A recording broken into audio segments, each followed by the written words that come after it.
Ayan guys, oh. Ganito lang guys, mag-spray. Ayan.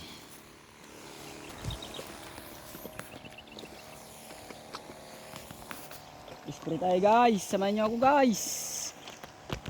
Ayan guys, oh. Kawawa yung mais natin guys.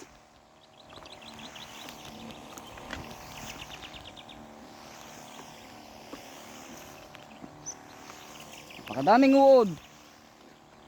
Inuud na ngayon ang mais natin guys. Wala nang kwintang mga binibintang nilang napakamahal na buto. Mahina na yung chemical na nilalagay. Kawawang farmers. Baba ang presyo.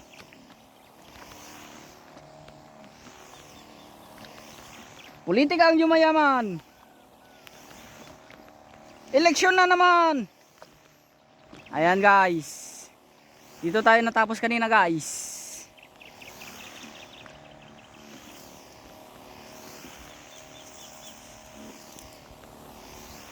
Wala ang gobyerno natin ngayon guys. Di pa nila pag-uusapan kung kamusta yung mga farmers ng Pilipinas guys.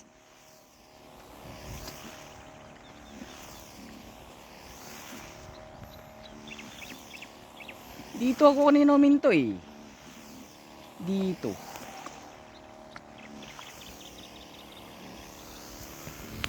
Ayan guys. Patayin muna natin yung ano. Ayan guys, nakarating na ako dito sa dulo guys.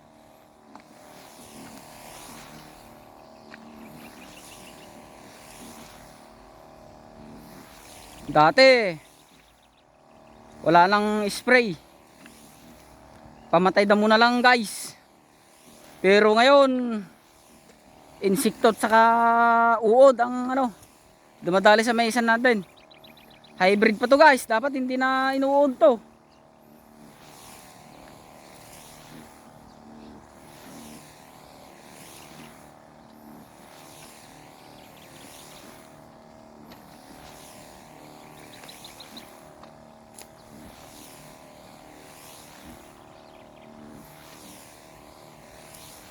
So ayun guys, hanggang dito na lang guys. Pinakita ko lang yung ano guys, kalagayan ng tanim ng ano guys, farmers natin. Gaya ko guys, yung tanim ko guys ay inuod yung mais natin. Hybrid pa to guys. Para naman makita yung ano, yung kalagayan ng mga tanim natin dito. At gumawa sila ng panibagong chemical product, insecticide. Dati-dati di naman inuod yung mga tanim natin na mais guys, yung yellow corn.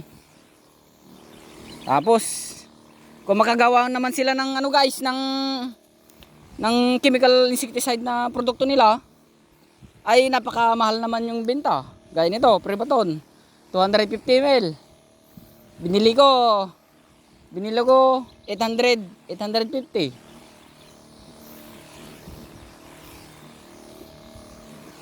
850. Dagdag gastos na naman yun guys.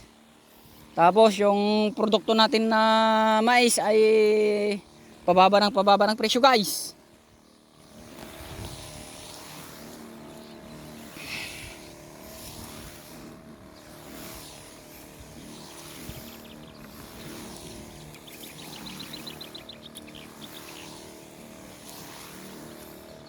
Ganyan lang guys ang pag-spray ng mais guys.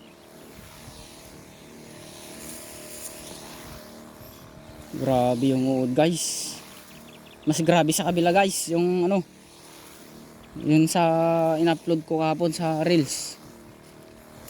Mas grabe yun guys, halos wala nang dahon. Unti-unti ng ano, kinakain ng uod yung dahon guys. Dapat yun ay mag-spray na rin sila.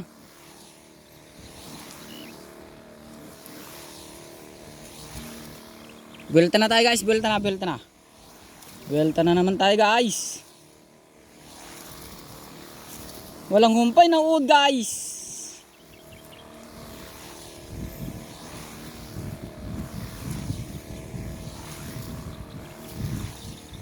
So ayun guys, Good morning po sa ating lahat.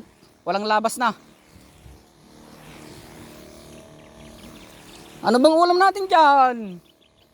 Gutom na naman. Yun o guys, oh, may uod. Yun o, nasa ibabaw. So ayun guys, good morning po sa ating lahat. Parati po tayo mag-iingat kung saan man tayong lugar na nakatira ngayon. Ay doble ingat po sa ating lahat. At bago lumabas sa bahay ay magdasal. So ayun guys, hanggang dito na lang guys.